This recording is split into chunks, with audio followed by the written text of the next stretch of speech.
As somebody who is diagnosed with ADHD and has kids who have ADHD, I am so excited to have the opportunity to learn from you, Dr. Palmer. And so, why don't we start at just the basic level? What is ADHD?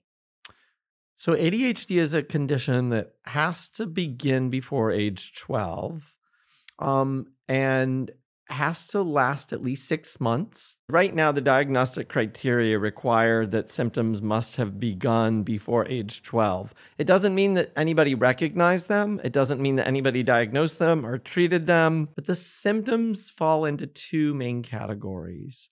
One is inattention, and the other is hyperactivity or impulsivity. So it's kids who have trouble paying attention. They have trouble sitting still. They don't like to read books so much. They have trouble focusing on hard, difficult tasks.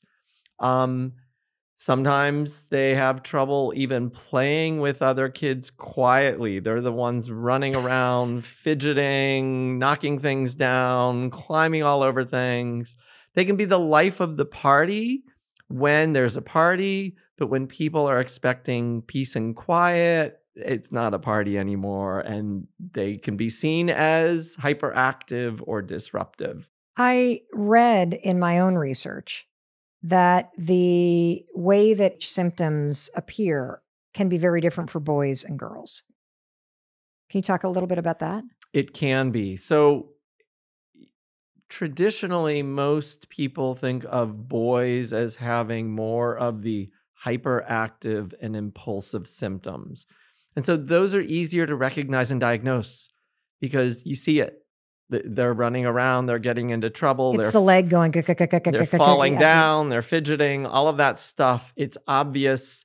The teachers think of it as a problem because these are the kids that are talking in class, blurting out answers, not waiting their turn in line when it's, time to go to the recess or time to switch classrooms.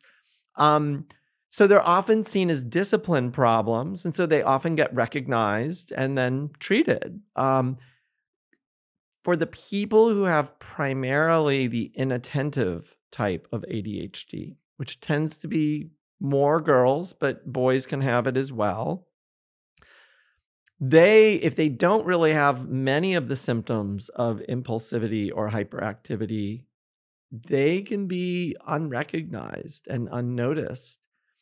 And they just have trouble focusing on tests. They have trouble paying attention when they read. They may not remember everything that they just read. They have to work harder. And if they don't work harder, unfortunately, they're often just perceived as not being so bright. I am curious to understand from like a physical brain neurological standpoint, what's actually happening in your brain if you are developing ADHD? Like what is going on?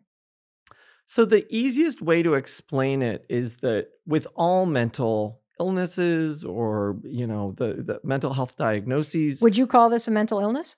It is in DSM-5, and it would be considered a mental illness. Really? Or a mental disorder. Why do we have to call it an illness? Like I take personal offense to that as somebody that has you and lots ADHD. Of other people. Do they consider dyslexia a mental illness? Yes, it is a learning disorder. So it's a disorder. I like to call it difference, but difference, okay. Yes. And I know you're talking technically speaking, and you don't think about it this way. And I don't think about it this way. So, how do you think about ADHD? So ADHD in many ways can be simply perceived as neurodiversity. And many people think that it is not an illness or a disorder, that it is potentially a very highly adaptable trait in the right societies, in the right circumstances. And so people with ADHD don't want to sit still. They want to roam and explore and innovate and create and protect and hunt and gather and all of these other things. So they're out, Energizer little bunnies, running around doing all the work. They're the ones who have more confidence, who have energy, who have motivation. Those traits are essential to human survival. We need those people. But when you take somebody who has a good dose of those traits Okay. and puts them in a classroom and says, sit still and read for 5 hours and don't talk out of turn I will lose my freaking mind. and don't move your body. See, I'm already reacting to the thing that you're telling me to do because it feels like a straitjacket. It should feel like a straitjacket because your brain, in fact, may be hardwired to be one of those explorers, hunters, gatherers, innovators. Your brain is ready to go out and create and save the tribe. We can talk all day long about the fact that there are so many benefits and gifts to having something that is neurodivergent in the way that your mind works, whether it's dyslexia that makes you more innovative or creative or whatever. We could go down that road.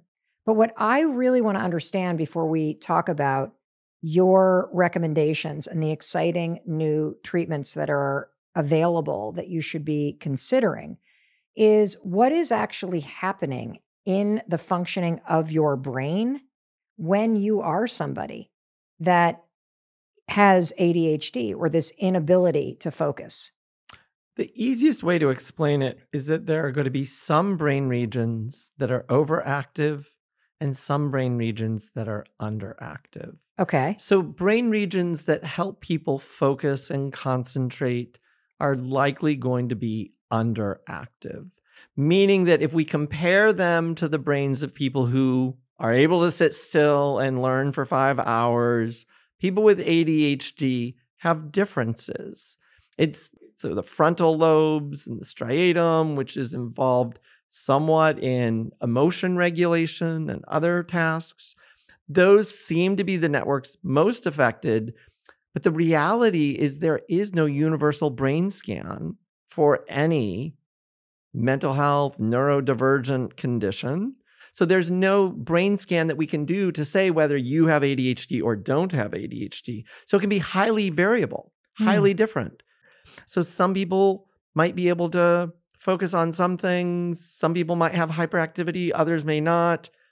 And depending on who you are and where you live and what society you live in and what people expect of you in that society, those traits might be welcome and admired and respected, or those traits might be vilified and thought of as insubordination or misbehavior.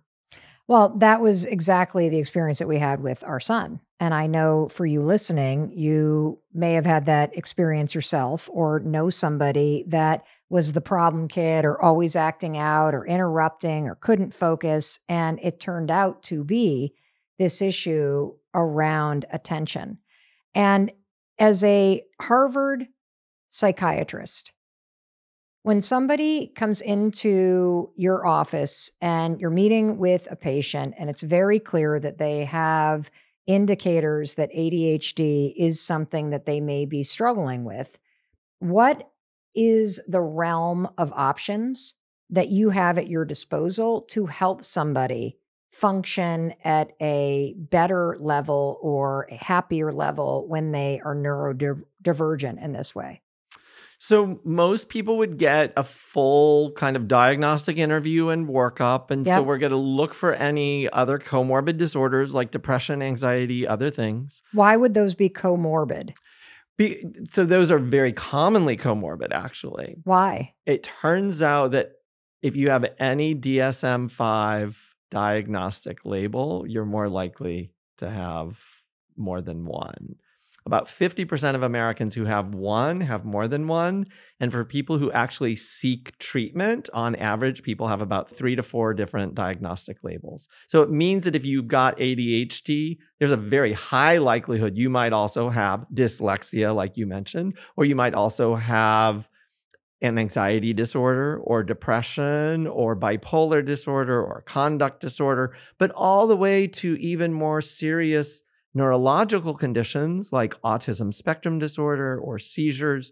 Wow. Dr. Palmer, for the last 30 years, has been researching the connection between food, sleep, exercise, and lifestyle choices and how it impacts your metabolism.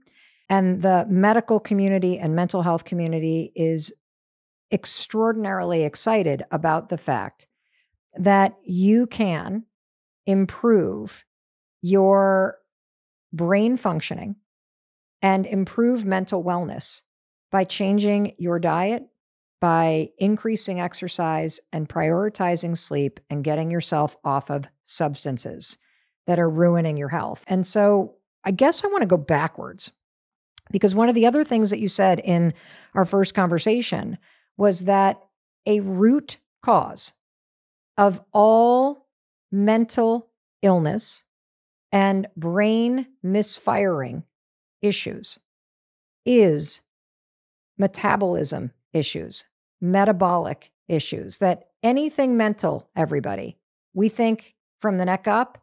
Dr. Palmer's like, go from the neck down and let's talk about what you're eating and how you're sleeping and whether or not you're exercising, because that should be part of the treatment. So when you said that ADHD tends to show up before 12, is it showing up because of metabolic reasons? It almost certainly is. What does that mean? Because as a busy mom, I was diagnosed late in life like most women. And I was diagnosed as a result of having my son go through the testing process because he was labeled a problem kid in 4th grade. Turns out he couldn't read. Turns out he was highly ADHD. And that made me go, oh, wait a minute. This sounds exactly like me. And then I went through testing and got a formal diagnosis, but I didn't know anything about ADHD. And so talk to the busy mom or dad or concerned aunt or uncle or teacher or caregiver who's like, wait, did he just say metabolic issues like food and exercise and sleep can be a root cause of ADHD? Yes. There's no question that they play a profound role in our brain function, and that includes our ability to sit still, our ability to pay attention, our ability to learn and concentrate. I don't want anyone to come away from this conversation thinking that if everybody just follows a healthy diet, we will eradicate all ADHD or we will eradicate all other mental health conditions, because that's not what I'm saying. But what I am saying is that if you look at the root cause, we know this from decades of doing brain scans on people. What are those brain scans measuring? They're measuring brain metabolism. When we see brain regions that are underactive or overactive, we mean that they are underactive and overactive in terms of brain metabolism. What does that mean, brain metabolism? So brain metabolism is basically blood flow to brain regions that bring food and oxygen so that the cells can create energy or not. And so the simplest way to think about it is if there are brain cells that are not getting enough food and oxygen, they are not going to have enough energy, and they are more likely to malfunction or not function optimally. So if I can attempt to translate this, you're basically saying that with an ADHD diagnosis, which means that there are parts of my brain, or perhaps your brain as you're listening, that are, quote, under functioning. I've heard it described as like the conductor in your brain that directs your focus and quiets other inputs so that you can pay attention. If my conductor with an ADHD brain is under functioning, to put it in your language, the metabolism in my brain is not getting the energy that is required to that part of my brain for the conductor to work. Is that what you're basically saying? That is correct. So what are stimulants doing? Like if somebody, because you go in for ADHD and typically, you get prescribed Adderall or Concerta or some other kind of stimulant, or you're told to drink a cup of coffee. I remember that being like one of the first things they said, well, just give them caffeine in the morning. I'm like, what? What are those pills doing? So stimulants are increasing a neurotransmitter called dopamine, and that dopamine is actually increasing brain metabolism in those conductor regions of your brain. So when you take a stimulant, Yeah. you're taking these underactive brain regions or these conductor brain regions, and you're giving them a boost.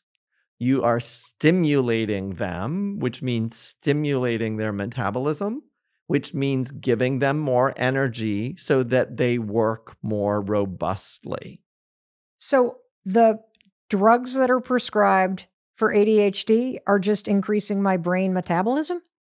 Absolutely. What is actually happening in the functioning of your brain when you are somebody that has ADHD?